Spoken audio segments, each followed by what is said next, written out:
Salut à toi, c'est Gabrielle, j'espère que tout se passe bien pour toi. Alors me revoici pour une guidance générale, on va voir les énergies qui nous traversent actuellement, on va voir quel message mes guides veulent me faire passer pour toi, mais par contre c'est général, hein, donc prends que ce qui te parle, hein. Si vraiment tu te demandes ce que je raconte, eh bien c'est que c'est pas pour toi. Voilà. Allez, c'est parti. Donc je suis avec les lettres hébraïques. On va voir quelle lettre sort. De bien se joindre ici. Quel est le message ?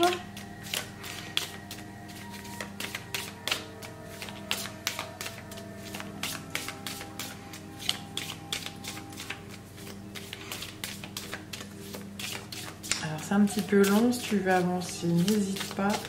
Moi j'aime bien tirer les cartes au fur et à mesure. J'aime bien, voilà. Et parfois elles mettent du temps à sortir, c'est comme ça. Hop, ça y est. Alors, Tess, c'est la carte numéro 9. Nous sommes en septembre, le mois numéro 9. Et la carte Tess parle des profondeurs, on parle d'une certaine grotte. On va chercher au tréfonds de soi, mettre la lumière sur certaines choses là.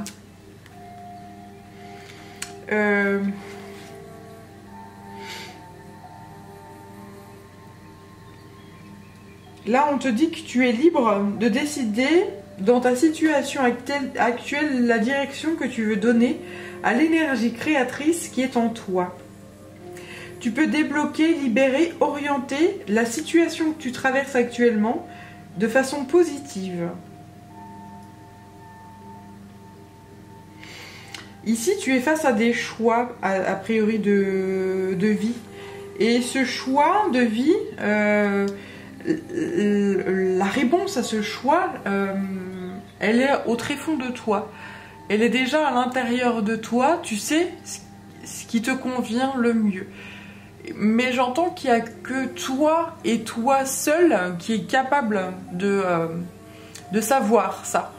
Ce qu'on me dit aussi via cette image de la grotte, c'est que il ne faut pas te laisser influencer par des choses extérieures en fait, hein. Il faut vraiment te centrer en ton centre, justement, te centrer sur toi, ta créativité, ton être, ton âme, pour faire ces choix-là. Voilà.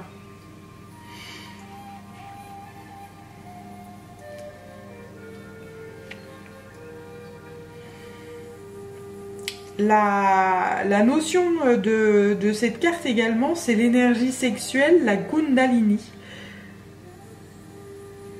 C'est également la révélation de quelque chose qui est caché. Le message qu'on m'envoie également ici, c'est que il y a peut-être quelque chose dans ton inconscient, dans ton être, ou dans tes énergies, quelque chose que tu connais, quelque chose que tu sais faire, que tu as appris à faire de vie en vie. Tu l'as peut-être pas fait dans toutes tes vies, mais quelque chose que tu as vécu, que tu as déjà fait dans une vie antérieure, et qui demande à être réactivé dans cette vie-ci, qui te serait utile dans cette vie-là. Alors après, un don, c'est divers et variés, hein. Ça peut être un don de guérison, un savoir-faire artisanal, ça peut être, j'en sais rien, ça peut être extrêmement vaste, hein, là. Donc voilà, j'ai ce message ici qui me vient, voilà, cette réactivation de quelque chose de bien, de profond. Mais c'est j'allais dire, c'est comme une pierre à l'état brut que tu dois faire remonter à la surface et commencer à travailler cette pierre, à la tailler, à voir qu'est-ce que tu vas faire de ça. Une fois que ça va jaillir de tes profondeurs, qu'est-ce que tu fais de ça? Quel sera le choix? Qu'est-ce que... voilà. Mais c'est... je sens qu'il y a une part de mission d'âme en fait ici. C'est très important en fait que tu révèles ça en fait à la lueur du jour, à la lueur, voilà. J'entends même, on me dit de te dire qu'on en a besoin de ça. Alors ici, je suis en train de battre les cartes. Je suis avec l'oracle de l'intuition et de l'action. Voilà, je te montre la petite boîte.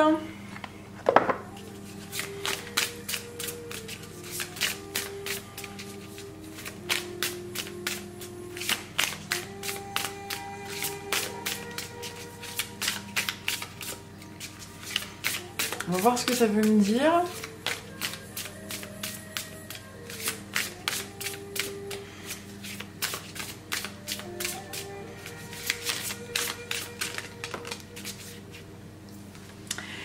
Alors, soyez reliés à votre centre. Bah voilà.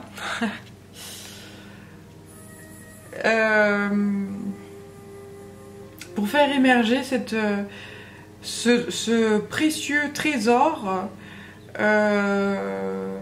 il faut te relier à ton centre. Il faut te relier à la fois à ton cœur et à ce troisième œil là. Je pense qu'il y a beaucoup d'énergie qui est en train de pulser, et peut-être cette énergie de Kundalini, cette énergie créatrice, cette énergie qui pulse beaucoup à travers ton corps, et notamment beaucoup à travers ton cœur et ton troisième œil.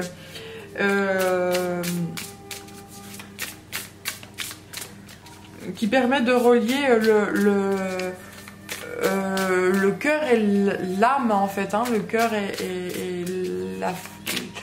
le côté divin de ton être, et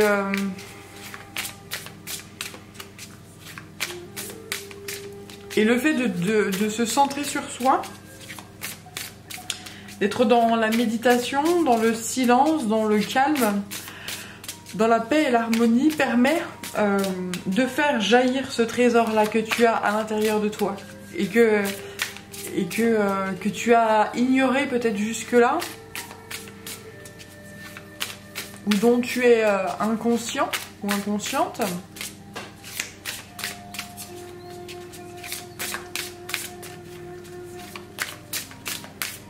Alors, est-ce qu'il y a une autre carte ici ?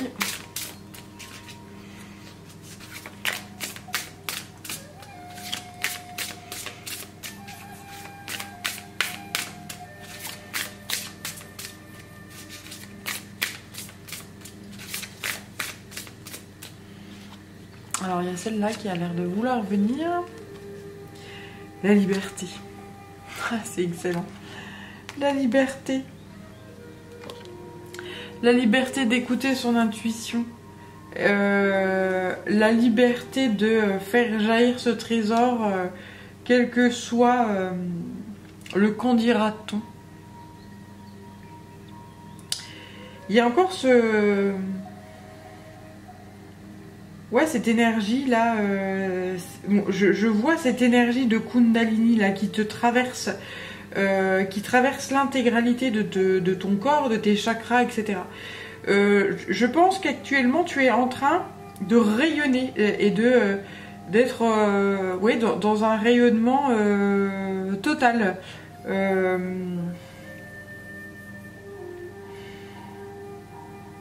Et tu y rayonnes alors qu'on se prend des vagues énergétiques et des vagues peut-être émotionnelles assez conséquentes. Et bien toi, tu es là, posé, ancré, tranquille, tu rayonnes. Tu fais confiance à ton intuition, tu fais confiance à la vie, tu fais confiance à... Oui, tu fais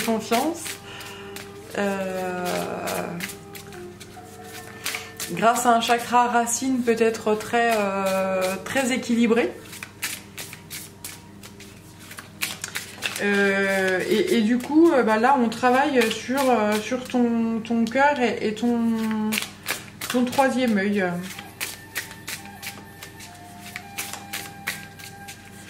Pour faire émerger une part de toi, voilà, une part de toi, une pépite de toi, un trésor de toi, dont tu n'as pas conscience actuellement, voilà. Alors, est-ce que j'ai une troisième carte qui veut bien venir?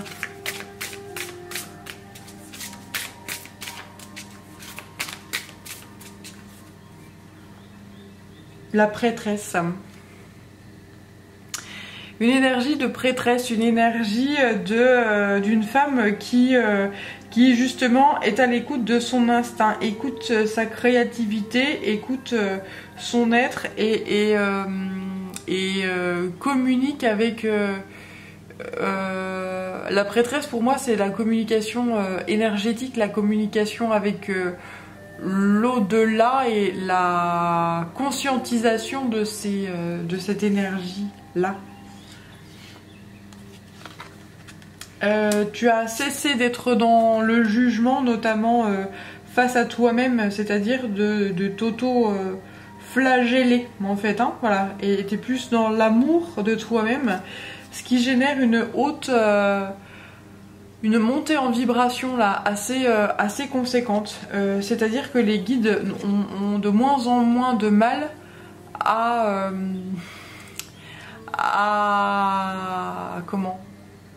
communiquer avec toi, hein. C'est t'écoutes ton âme. Là je vois les chakras du haut. Alors après les chakras au-delà du coronal, je les connais pas. Je sais qu'il y en a, mais je les ai vus succinctement, donc je peux pas te dire exactement. Mais c'est vraiment c'est comme si le divin créait grâce à toi et à travers toi.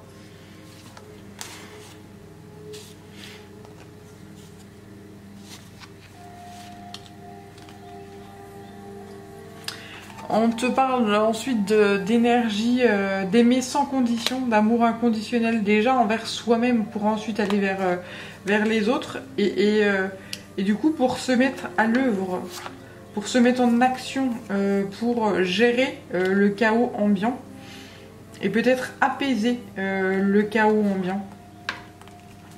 Tu fais partie de la résistance par rapport à ce chaos là. Et donc, on te dit que parce que tu es capable d'élargir ton spectre, en fait, tu as su ouvrir, tu as su voir au-delà de ce qu'on a pu te montrer et tu as su écouter ton instinct. Ce qui fait que par rapport au chaos, là, toi, tu agis par rapport à ton instinct. Et le chaos, tu es capable de le prendre entre tes mains et de le gérer et de lui envoyer des belles énergies d'amour inconditionnel et d'énergie c'est comme si tu arrivais à dompter la tempête en fait là. Tu arrives à gérer la tempête, tu arrives à gérer l'œil du cyclone. Et c'est extrêmement fort là. Peut-être que je suis en train d'avoir un nouveau message. Peut-être que c'est ça finalement. Ce trésor à l'intérieur de toi dont tu n'as pas conscience. Cette façon de gérer la tempête. Cette façon de dire ouais, de gérer les moments d'épreuve, les moments lourds, les moments c'est ça peut-être ce trésor intérieur dont tu n'as pas encore conscience et qui est en train de se réactiver peu à peu à travers certaines épreuves que tu vis justement.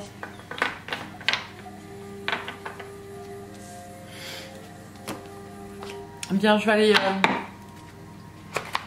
vais prendre celui-là, le tarot de la magie verte. pour voir un petit peu quel est l'autre, enfin s'il y a d'autres messages ici. Ah, on parle de travail. Je vais le laisser en face de moi pour...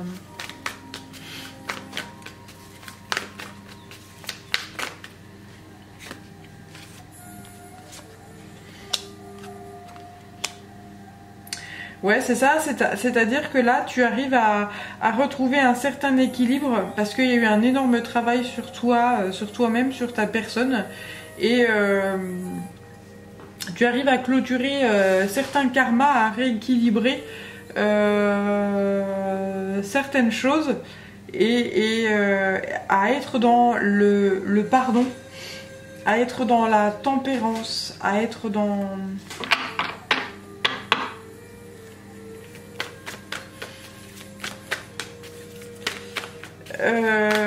ce côté aussi, je travaille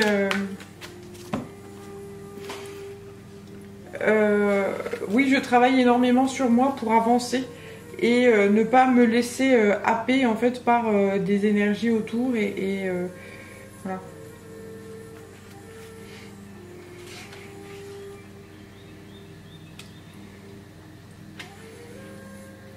Je pense qu'il y a un karma qui se termine et donc un grand pardon qui se met en œuvre parce que tu as fait énormément de travail sur toi-même pour y parvenir.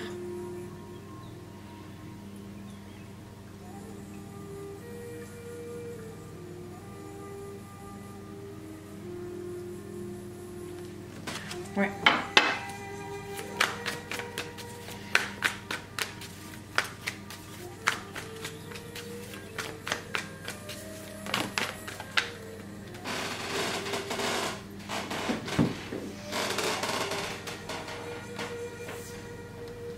Alors, j'ai un 8 de baguette ici.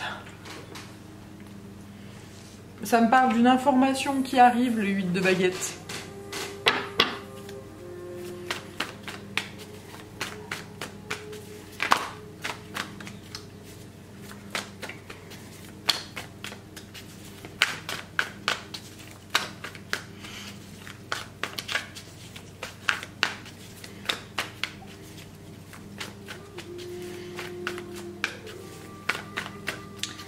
Alors, qu'est-ce que j'aurais d'autre ?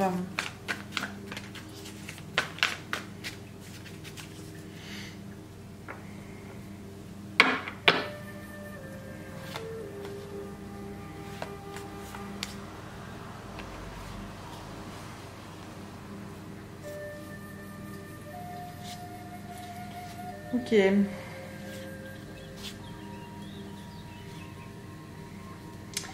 Waouh. Eh bien... Allez, je poursuis. Alors, ici,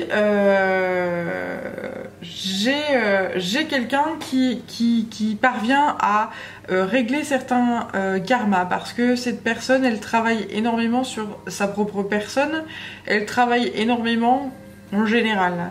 Et donc, il lui parvient des informations. Avec la mésange qui est là, l'information, elle est soit... elle peut être de l'information de la part de ses anges, mais ça peut être aussi une information, un message de quelqu'un. Hein. Là-dessus, j'ai les deux possibilités qui se présentent. Ensuite, là, j'ai avec le 7 d'Atame quelqu'un qui revient. Fort de son... j'ai affaire à quelqu'un qui est oui, c'est le côté retour, fort de... le retour à soi, fort d'épreuves de vie qu'on a bien compris, qu'on a bien assimilé. Et ce retour à soi, ou ce retour de cette personne, c'est quelque chose qui est extrêmement... qui va se faire extrêmement rapidement.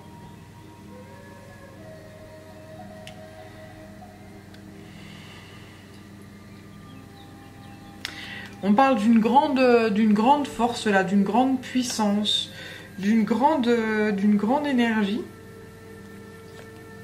qui est déployée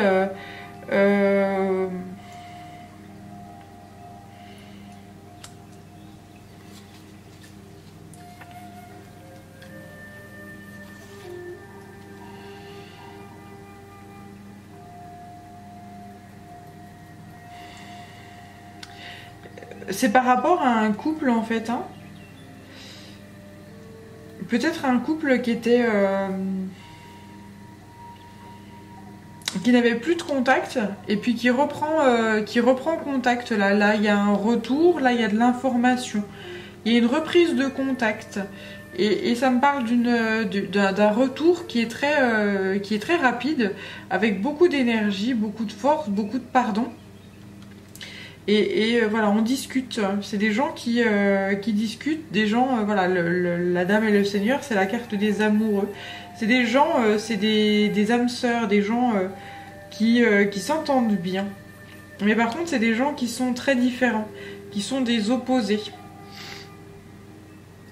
C'est des gens qui sont complémentaires, voilà. Ensuite, j'ai la reine d'Atamé, la reine de calice, le 2 de calice et le 9 de baguette. Qu'est-ce qu'on me dit là? Il peut s'agir de deux femmes. Une femme qui travaille beaucoup et puis une femme qui est plus plus maternelle, voilà, qui est plus dans l'amour, etc. Ces deux femmes-là, qui, en tout cas, ces deux énergies yin, si c'est deux hommes avec deux hommes ou un homme, une femme ou remets, hein, selon comment ça te parle, évidemment. Ces deux femmes-là, elles décident de collaborer, de discuter, j'entends même de triompher en fait, hein, de tout ça. Ces deux personnes-là, elles sont déterminées en fait à renouer. Elles sont déterminées à se faire à nouveau confiance, à discuter, à échanger ensemble.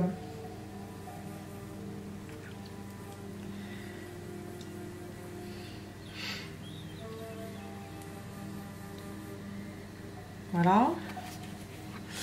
Alors ensuite j'ai la roue de fortune, le 9 d'Atamé, le soleil et le seigneur des ombres. Ici, on me dit qu'il y a un grand changement, c'est-à-dire que ces personnes-là, ces deux reines d'Atamé ou ce couple a connu des mouvements, enfin une période peut-être extrêmement dure et difficile, peut-être des épreuves à surmonter ensemble. Ça les a peut-être séparés pendant un temps. Mais aujourd'hui, revoilà le soleil. Aujourd'hui, revoici le bonheur, etc. C'est une grande métamorphose qui se propose à ce couple, à ces amoureux, ou à ce couple d'âmes sœurs.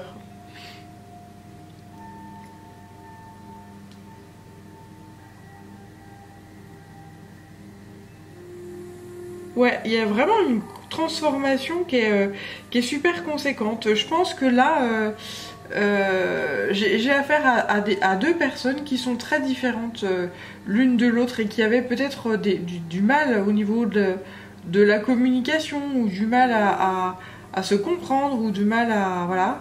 Mais aujourd'hui, c'est fini en fait. Ça y est, vous avez, je pense, de part et d'autre, vous avez fait un espèce de travail sur vous. Guéri peut-être certaines blessures, certains karma, trouver un certain équilibre à l'intérieur déjà de vous-même, et donc ça vous permet oui, un équilibre entre le yin et le yang, hein, parce qu'on a le yin et le yang à l'intérieur de soi, et quand on est déjà en désaccord à l'intérieur de soi-même, c'est-à-dire que on n'est pas capable d'accueillir, enfin on n'est pas capable, oui, on a du mal à accueillir cette dualité à l'intérieur. Alors quand on rencontre une personne qui est très différente de soi à l'extérieur, bah, on est dans le rejet, on se sent abandonné ou dans le rejet, ou voilà, ça fait remonter des blessures d'âme qui peuvent être extrêmement conséquentes. Or là, en fait, il y a un travail qui a été fait qui est vraiment puissant, hein, avec cette carte de force là, on voit la puissance en fait de ce travail de tempérance, de pardon, qui est fait de tentatives de compréhension de qui on est soi déjà à l'intérieur, pour ensuite, eh ben, quand tu comprends qui tu es toi à l'intérieur, c'est-à-dire tout, c'est-à-dire que tu es tout et son contraire, un yin et yang, c'est tout et son contraire. Hein, c'est l'énergie d'action comme l'énergie de la passivité, c'est l'énergie... enfin, voilà, je vais pas tout énumérer, tout ce que c'est, tout ce que ça représente, mais quand tu comprends que toi-même tu es un être duel et que tu peux ressentir tout et son contraire, et bien de plus en plus tu es dans l'acceptation quand tu rencontres une personne qui n'est pas comme toi, parce que finalement tu te rends compte, bah si, en fait on est pareil, il y a des choses, on a des atomes crochus, on a des atomes où on se comprend pas, mais finalement on s'accepte et on se complète. Voilà. Donc c'est vraiment très beau. Là j'ai affaire à des gens qui ont vraiment travaillé énormément sur eux. Le yin, le yang, et ça forme une troisième énergie. Je sais pas comment on l'appelle cette troisième énergie là, mais en tout cas c'est magnifique. Et tout est réuni sur la table. Là c'est la carte de la sorcière, l'alchimiste qui gère, quoi. Voilà. Et c'est super beau.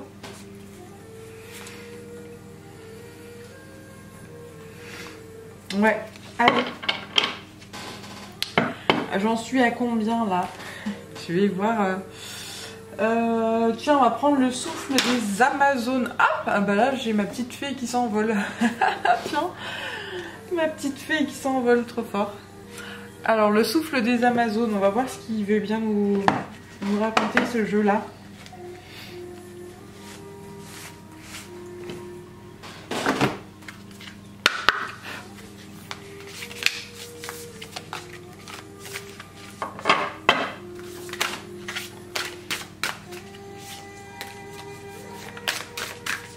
Allez, rapidement, on va voir.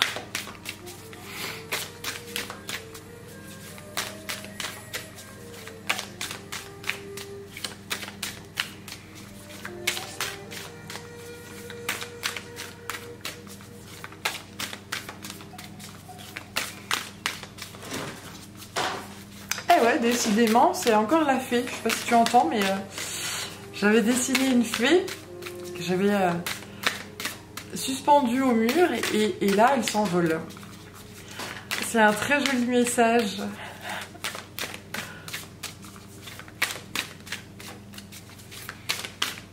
Elle s'envole.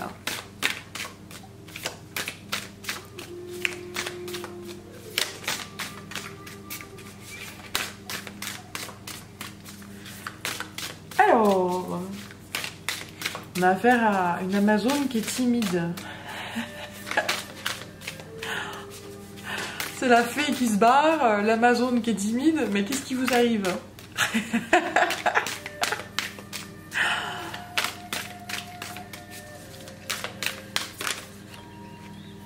Ok. Alors, d'accord. Alors la fée qui s'envole. Et là, j'ai la carte vole sereinement. Qu'est-ce que c'est? C'est une fée. Voilà. C'est assez incroyable. Et qu'est-ce qu'on nous dit? Envole-toi vers tes rêves. Bon, je vais te chercher mes petites fées pour te montrer.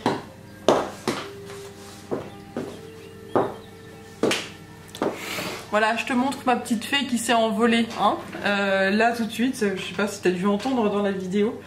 Et voilà ce qu'on me dit. Donc ce qu'on te dit, c'est soit serein ou sereine. Voilà, tu vas bientôt t'envoler vers tes rêves. C'est superbe, c'est magnifique.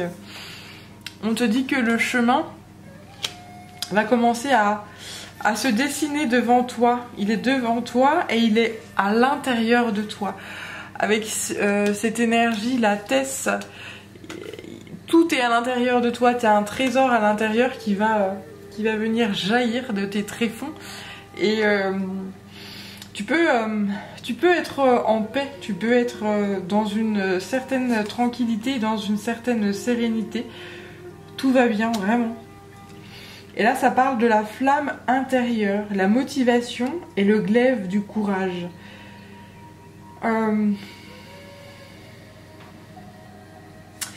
ce qu'on me dit ici, c'est que tu as fait preuve tout au long de ce chemin, peut-être qui fut semé d'embûches, semé peut-être d'épreuves et de choses comme ça.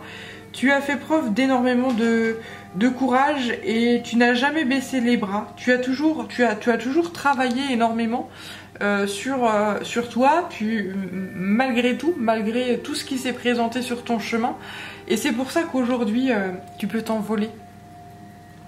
Tu peux t'envoler vers tes rêves parce que tu as une force, un courage, une motivation et une puissance, une force qui est considérable. Et aujourd'hui, on en a besoin de ça. Voilà. Et là, on en a besoin de ça. Et je sentais ça, mais bon, j'ai rien dit, mais voilà, on me le fait dire. La désobéissance. Belle et rebelle, je suis éternelle. Tu es la résistance face aux épreuves de vie. Tu es un